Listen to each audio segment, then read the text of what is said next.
Everyone, welcome back to my channel. आज के इस लेक्चर में हम जानेंगे कि हमें नोट्स किस तरीके से बनाना चाहिए, क्या क्राइटेरिया होगा नोट्स बनाने का। और नोट्स बनाने की जब बात आती है तो हमारे मन में क्वेश्चन आता है कि नोट्स तो सभी लोग बनाते हैं, बट क्या डिफरेंस होता है एक टॉपर के नोट्स में और एक एवरेज स्टूडेंट्स के नोट्स में, है ना। तो उसके बारे में भी हम समझेंगे और ये जानेंगे कि नोट्स में क्यों बनाना चाहिए, नोट्स बनाना क्यों इंपॉर्टेंट है और किस तरीके से हमारी तैयारी को बूस्टअप करता है और किस तरीके से ये हमें आगे की एग्ज़ाम रिलेटेड ओरिएंटेड चीज़ में हेल्प करता है। ओके, तो अब हम जानेंगे कि हमें नोट्स किस तरीके से बनाना चाहिए, स्ट्रैटेजी क्या होनी चाहिए नोट्स बनाने के लिए। और सबसे इंपॉर्टेंट क्वेश्चन जो हमारे माइंड में आता है कि नोट्स क्यों बनाना चाहिए, तो उसके बारे में चलिए डिस्कस करते हैं। फर्स्ट थिंग ये है कि नोट्स जो है ना, हमारे लिसनिंग एफर्ट को जो है सपोर्ट करता है। ठीक है, किस तरीके से, अगर हम किसी लेक्चर को देख रहे हैं तो ना एक वाइब क्रिएट हो जाता है कि हाँ, हमने इस चैप्टर के बारे में पढ़ा, तो किस तरीके से हमें चीज़ों को अरेंज करना है, लिखना है ना। तो उस टाइम तक तो वो चीज़ याद रहती है, लेकिन बाद में क्या होता है कि 1 या 2 दिन के बाद आप भूल जाते हैं। सेकेंड थिंग क्या है कि नोट्स ना हमारे अंडरस्टैंडिंग को बूस्ट अप करता है। ठीक है, हमें टेस्ट करता है, हमारी अंडरस्टैंडिंग को टेस्ट करता है, क्योंकि जब हम नोट्स बनाते हैं ना तो हम दोबारा से हर चीज़ों को पढ़ने नहीं जाते हैं ना।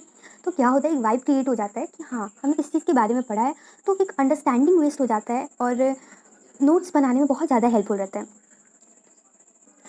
थर्ड मेन क्राइटेरिया क्या है कि हमें नोट्स क्यों बनाना चाहिए। नोट्स जो है ना, मेन आइडियाज़ और की को हमें कम टाइम में याद करने में हेल्प होता है, हम उसे रिवाइज कर सकते हैं।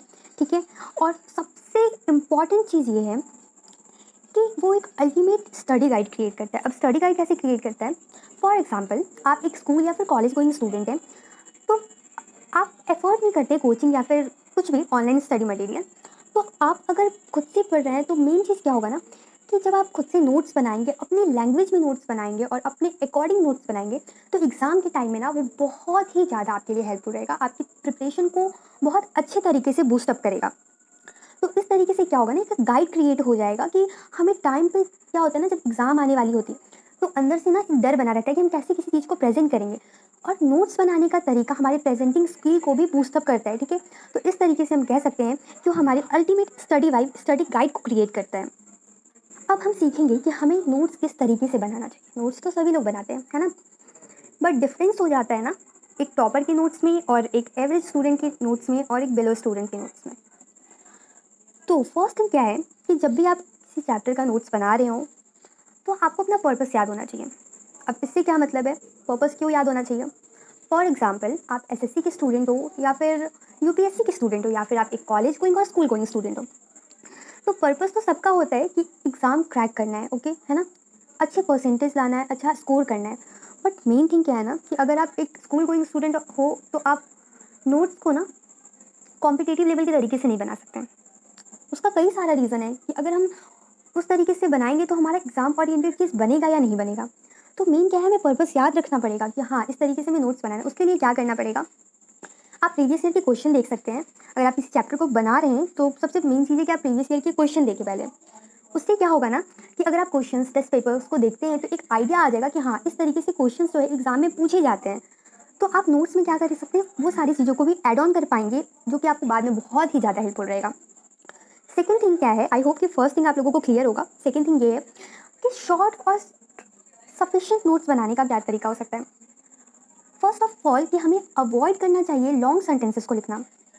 जब हम नोट्स बनाना शुरू करते हैं तो कई बार ऐसा होता है, कई बार क्या हम कह सकते हैं मोस्ट ऑफ द स्टूडेंट मेरे अकॉर्डिंग ऐसा प्रेफर करते होंगे नोट्स बनाना। जब वो बुक पढ़ते होंगे या फिर किसी लेक्चर को देखने के बाद वो अगर नोट्स बना रहे हैं तो वो क्या करते हैं, एनसीईआरटी बुक को अंडरलाइन किए जाते हैं और उसी को अपने नोटबुक में ऐड ऑन करते हैं। इतना तो फोकस रखना पड़ेगा ना कि किसी सेंटेंस को अगर हम लिख रहे हैं तो वो बुक के फॉर्म में नहीं हो। बुक के फॉर्म में अगर हम उसे लिख देते, बुक की लैंग्वेज में लिख देते, तो फिर एक नोट्स और एक बुक में क्या डिफरेंस रह जाएगा, कुछ भी नहीं, है ना। तो मेन चीज़ यही है कि हमें शॉर्ट नोट्स बनाने पे ध्यान देना चाहिए।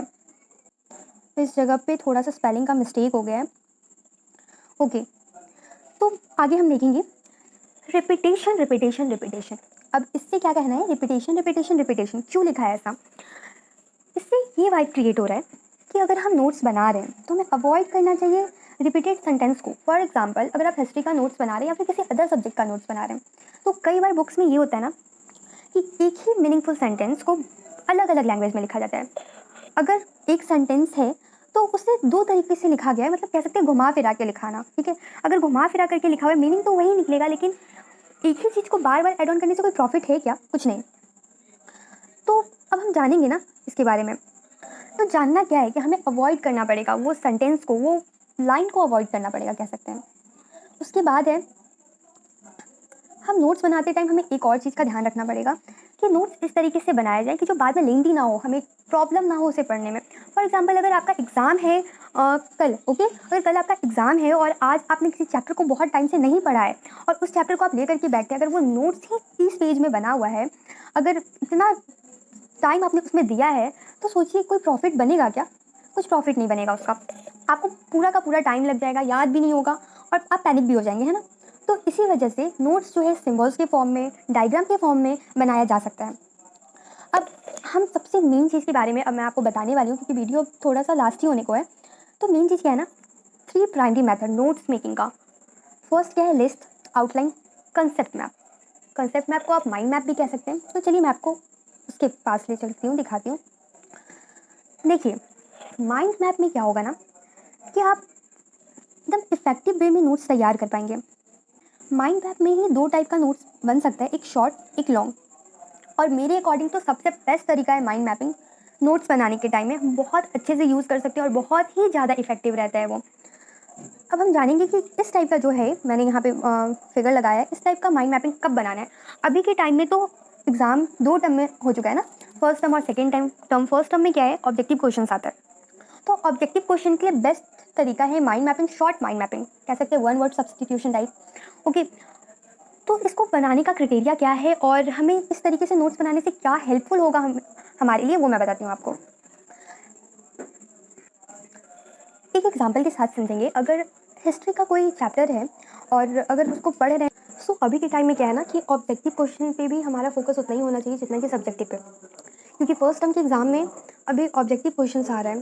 तो अगर हम हिस्ट्री या फिर बायो या फिर किसी भी चैप्टर का नोट्स बना रहे हैं, और अगर मैं एक एग्जांपल के साथ आपको समझाती हूँ कि मैं हिस्ट्री का नोट्स बना रही हूँ और अगर उसमें दिया गया है, कुछ प्लेसेस के बारे में दिया गया है जहाँ पे सर्टेन ऑर्नामेंट्स पाए गए हैं या फिर किस डेट्स में पाए गए हैं और किसके द्वारा डिस्कवर किए गए हैं, ठीक है। तो उसे मैं क्या कर सकती हूँ, इस तरीके से शॉर्ट कह सकती हूँ, 1 वर्ड में लिख सकती हूँ, जो कि एक ना वाइब क्रिएट करेगा और एग्जाम के टाइम में बहुत ही ईजी तरीके से याद हो जाता है। रियलिटी है कि अगर आप लॉन्ग टर्म में नोट्स बना रहे हो, इट मीन्स कि एकदम सेंटेंस जैसे बुक में लिखा है उस टाइप में पॉइंट वाइज भी बना रहे हो, तो वो बहुत टाइम टेकिंग होता है याद करने में, और याद करने के बाद भूलने के भी चांसेस होते हैं। बट माइंड मैपिंग में ये प्रॉफिट है कि आपको बहुत टाइम तक याद रहेगा। सेकंड है इस टाइप का माइंड मैपिंग, ये मैंने गूगल से कॉपी किया है, जिसमें कोविड के ऊपर एक एसे था, उस पर बताया गया है, उसका माइंड मैपिंग है। तो इस टाइप का माइंड मैपिंग हम कब यूज़ कर सकते हैं, जब किसी चीज़ को हमें बहुत ज़्यादा डिटेल में बताया गया, कोई टॉपिक है जो कि बहुत डिटेल में बताया गया है। अब उसे हम 1 वर्ड में ऐसे तो लिख नहीं सकते हैं, क्योंकि बाद में वो बहुत प्रॉब्लम क्रिएट करेगा, याद ही नहीं आएगा कहाँ पे क्या था। तो इस तरीके से शॉर्ट शॉर्ट सेंटेंस में हम लिख सकते हैं, वो भी। तो ये चीज़ हमेशा ध्यान में रखना चाहिए कि जब हम इस तरीके से नोट्स बना रहे हो ना, वो अपने वर्ड्स में हो। ऐसा नहीं कि आप हिंदी है तो इंग्लिश है तो हिंदी में लिख दो, ऐसा नहीं करेंगे। बट इस तरीके से ना अपने वर्ड्स में, अपने लैंग्वेज में लिखने का कोशिश करें, बहुत हेल्पफुल रहेगा। और थर्ड और लास्ट ये है, इस तरीके का नोट्स। इस तरीके का नोट्स उन लोगों के लिए है जो कि काफ़ी ज़्यादा क्रिएटिव हैं, कह सकते हैं कि उन्हें साइंस हो गया, सिम्बॉल्स हो गया, डायग्राम्स के थ्रू चीज़ें बहुत टाइम तक याद रहती हैं। बट इस नोट्स में क्या प्रॉब्लम है ना कि बहुत ज़्यादा टाइम टेकिंग होगा बनाते टाइम भी। खैर, इसमें शॉर्ट पॉइंट्स हैं तो याद करने में ईजी है, बट मेरे अकॉर्डिंग सबसे बेस्ट रहेगा माइंड मैपिंग। बस आज के लिए आई होप कि आपको ये सारे पॉइंट्स समझ में आए होंगे और इम्पॉर्टेंट समझ में आया होगा किस तरीके से नोट्स बनाना चाहिए हमें। So thank you so much guys. अगर कोई भी प्रॉब्लम हो इसके रिगार्डिंग तो आप कमेंट में मुझे बता सकते हैं, और अगर आप मेरे चैनल पे नए हैं तो मेरे चैनल को सब्सक्राइब करें। Thank you so much.